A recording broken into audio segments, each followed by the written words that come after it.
I think I went into Aportfolio thinking that I wanted to win Aportfolio Scholars. I wanted to be that, and so I'm in the top 10, which was pretty cool, and so hopefully next year I'll be even better. But as I got into it, I realized that this could be a really good resource for my future, and when I go to apply for an internship, that's the resource I'm going to use for everything, because it's got all of my university involvement, it's got my GPA, it's got my resume, it's got recommendation letters, anything that someone who is considering you for a job, they're going to find on that website. And I think that's it's in a single spot, and it's perfect. Well, as a double major in literary studies and studio art, the Aportfolio presented a wonderful opportunity for me to display my versatility, both in being able to communicate and articulate my writing skills, as well as my aesthetic literacy and visual competence in formatting the Aportfolio and in the ability to include visuals, which in a lot of portfolios is more difficult to do. The multimodality really allowed me to be more flexible with that, which I really enjoyed.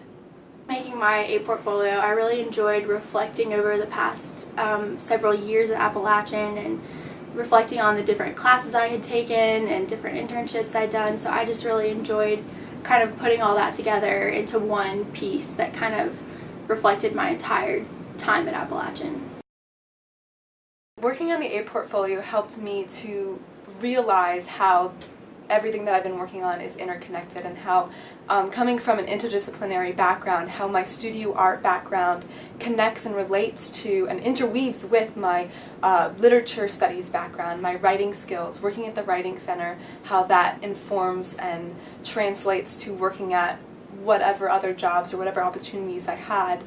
So being able to see on that visual platform all the accomplishments that I've done was not only a big ego boost for myself, but also allowed me to see how these things that I was doing in my life related and were interconnected and made a lot of sense to me. I think probably the best aspect of making the Aportfolio is actually if people can actually see what I've been doing. People can hear what I've been playing, hear what I've been learning through my lessons, and can see, what the list of repertoire that I've performed and where I've performed it. So I actually went to the Aportfolio website and I watched the how-to videos, and they definitely got me going. So once I watched that once, I started to be able to make some of my own modules. It was so much easier from then. One of the most important things about writing on the web is realizing that text doesn't have to be Times New Roman 12-point font double spaced. Increase your text size, draw attention to what you're writing. Don't let it exist as specks on a screen. Really create an atmosphere of readability and legibility. We're so accustomed to academic writing and to writing long-winded paragraphs with great detail and organization, but the reality is when people are looking at stuff on the web, they don't want to read a long essay. You don't include a long essay. You want to give an overview of the essay to draw them in, to make them want to read the essay. You just really need to be able to summarize information effectively while maintaining its authenticity, and also while you're maintaining its integrity as well. Don't look at it as just a place to put your English assignment. Don't look at it as just a place to put this assignment, that assignment. It's really a place to make your own.